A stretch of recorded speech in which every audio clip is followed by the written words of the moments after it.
Welcome back to the Budget Bourbon Games. I'm Eric Luttenegger, the founder of Tenacity and the host of Bourbon Friday. And in the first two episodes, we have come up with some surprising results.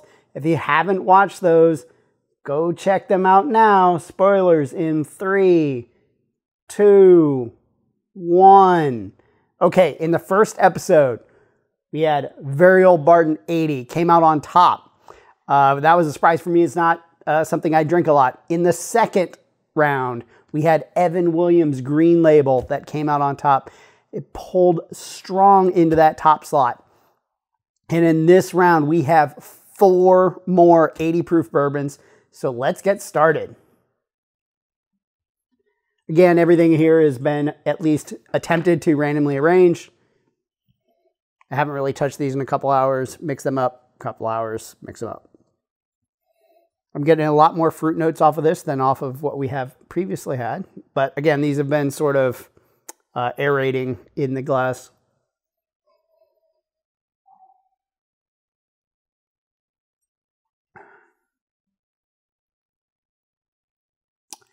Okay. That finishes really fast. Nice, sweet.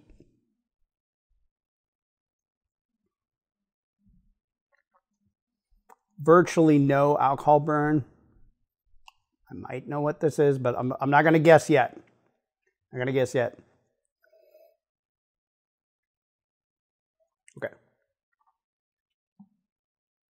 All right. I like that. Okay, so let's talk about some bourbon. This is Old Crow. Now, we talked about Old Crow way back in episode 40 of the Bourbon Friday Show.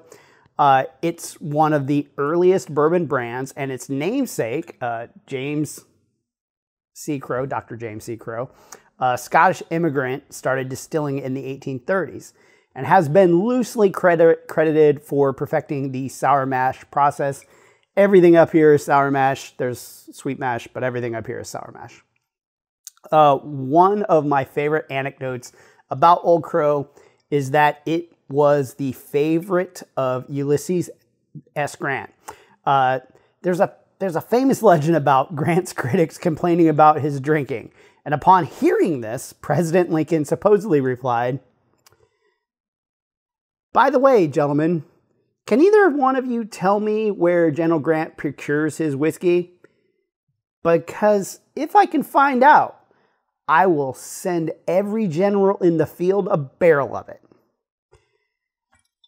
At the time, and for a long time after, it was really considered a top shelf and best-selling bourbon. Like most brands this age, it's changed hands a few times and is now this 3-year-old. It's made by Beam Suntory and is the same mash bill and yeast as Jim Beam. So let's try out our second glass here. Okay, this smells totally different on the nose than the previous one. I am getting maybe a little nuttiness, but some corn note, some light corn, that corn note. Some grassiness.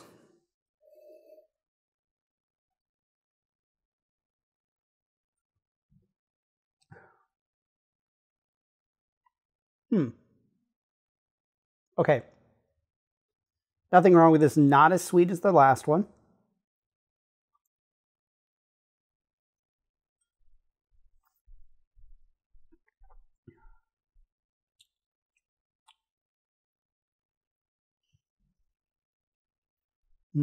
Super light though. Kind of doesn't finish fast. It still has more of an alcohol burn than the previous one.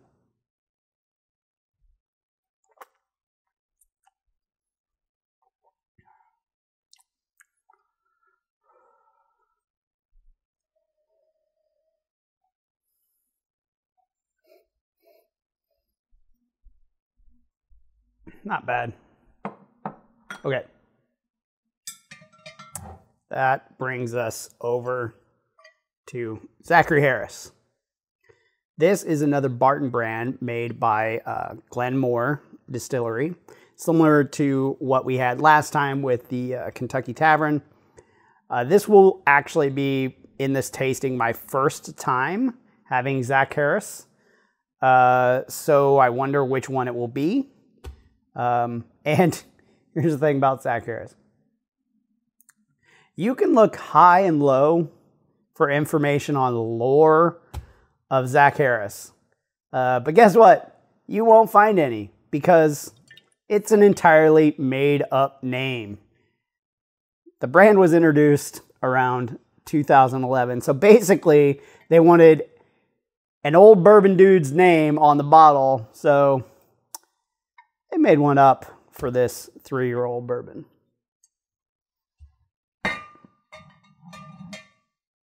All right, let's go for the next guy.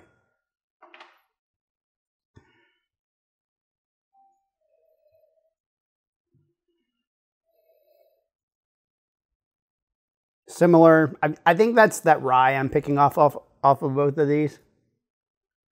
Versus the first one, which is, I'm guessing, something that is not rye.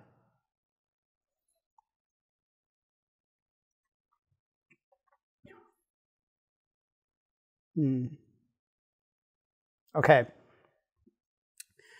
Definitely picking up the grain taste of this, some of that rye, some of that corn.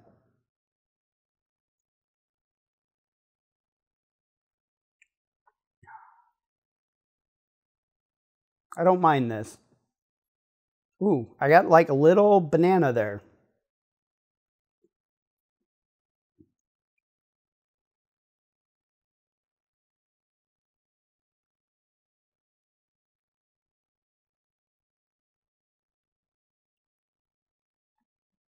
Okay, got it. These two seem very similar to me. And that is going to lead us into Benchmark. This is another 3-year-old bourbon, but this one from Buffalo Trace is the same mash bill number 1 that we had in the old charter yesterday. And as previously mentioned, is the same juice as Buffalo Trace, E.H. Taylor, George T. Stagg, Stagg Jr., and Eagle Rare. So I find the story of naming of this a bit silly, but if you see McAfee's on the label.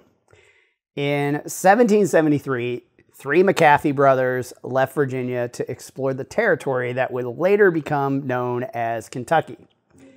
After traveling by canoe, the McAfees eventually followed a native trail overland to the Great Buffalo Crossing, where the brothers surveyed the land now home to Buffalo Trace Distillery, where it gets its name. The surveyor marks left behind are known as benchmarks. Seriously.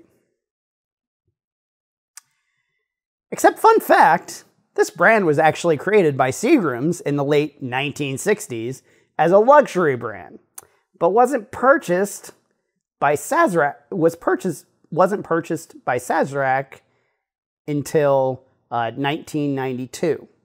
So like Old Crow, a high-end brand turned into a bottom shelfer. And obviously, it's supposed to look like another black labeled whiskey, except that one has a 7 on it.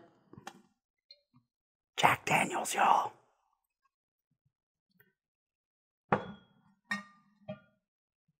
Says the bourbon by which all others will be measured. So let's grab the last glass. I've been fairly underwhelmed by all of these, so fingers crossed. Okay, now I'm getting some like good peanut smell off of this one.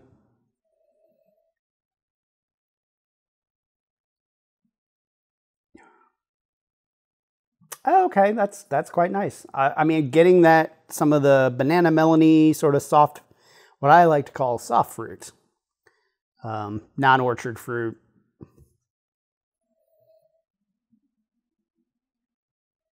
None of these are giving me like strong of the bourbon flavors, your classic vanillas, caramel. They're all decent, but not what I would be like, oh, this is great bourbon. It's not. It's fine.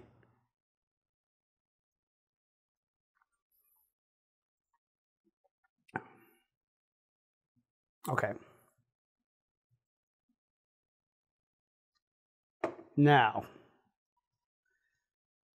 I have to assume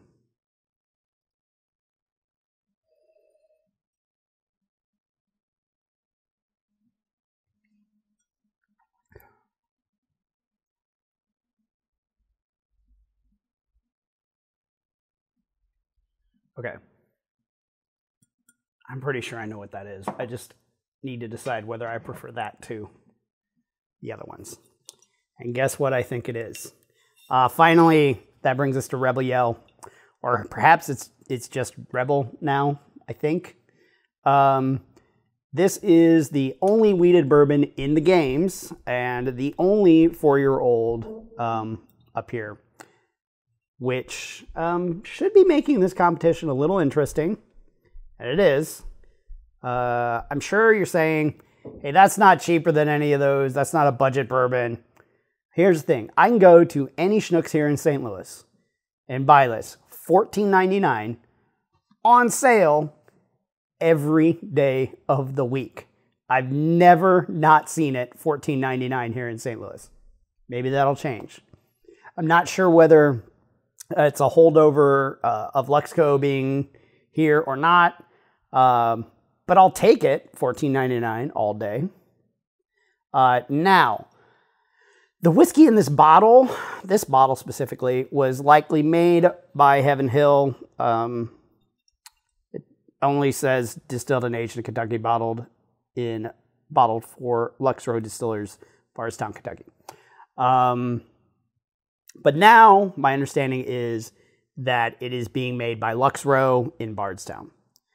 Originally, Rebel Yell was produced by Stitzel Weller. Yes. The W.L. Weller and Pappy Stitzel Weller. And it was created in the mid-1900s, but was only released in limited batches to the southern states. Can't imagine who they were trying to market to.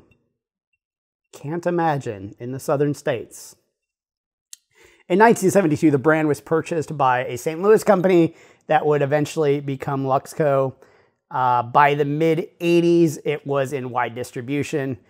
And one final thing, Luxco recently announced that they were being purchased by MGP, which could make for some really exciting stuff. So, let's figure this out.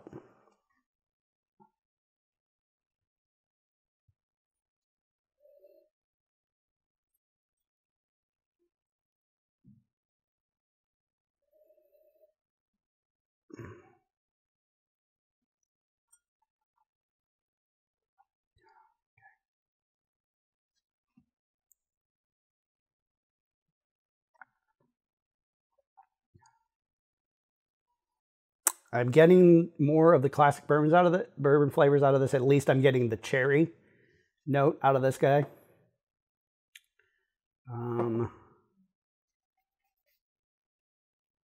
God, if that's not Rebel Yell, my entire palate and sense of smell, everything is broken.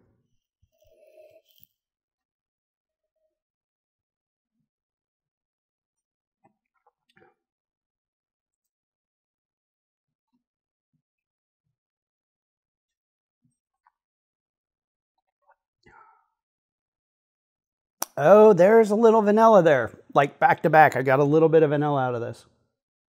That was lovely.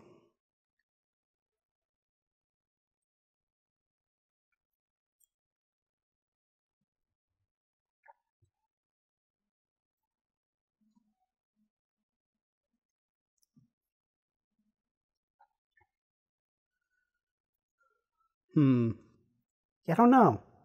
This one's tough. I mean, we know the winner, right?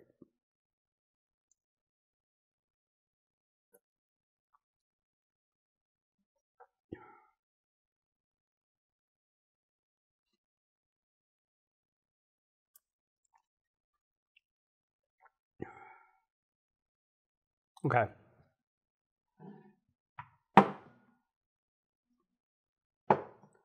One, two, three, four. Let's check it out.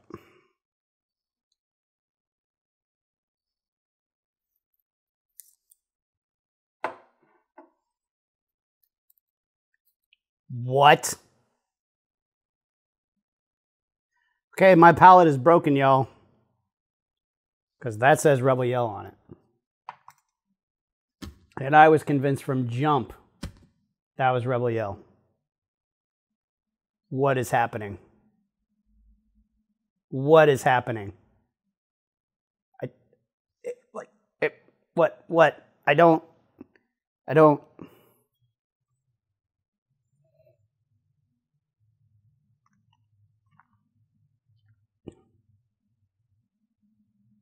understand.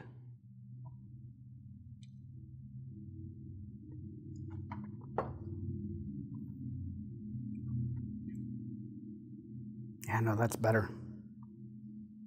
Fucking weird. God, that is so strange. I don't understand. My palate totally destroyed. My fucking brain totally destroyed by that one. All right, number 3. That is the Zackariah Harris. Number 2.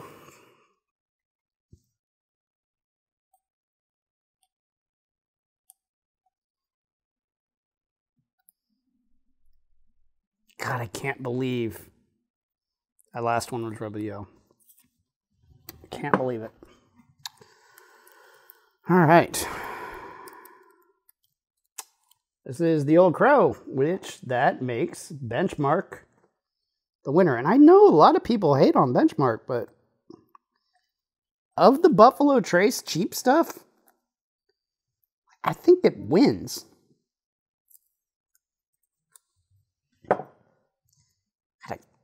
Unless I mislabeled these, I just don't know what's going on. B for Benchmark. What in the world is happening? The whole world is upside down, y'all. The whole world is upside down.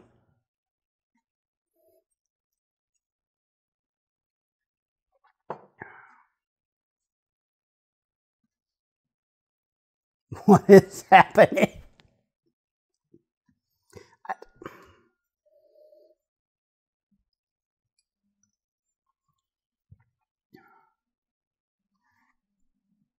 I'm not going back on it, but I cannot believe that.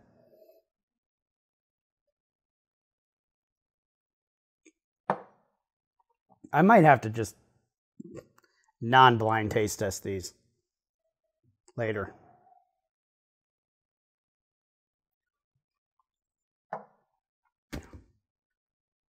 I stand by it, but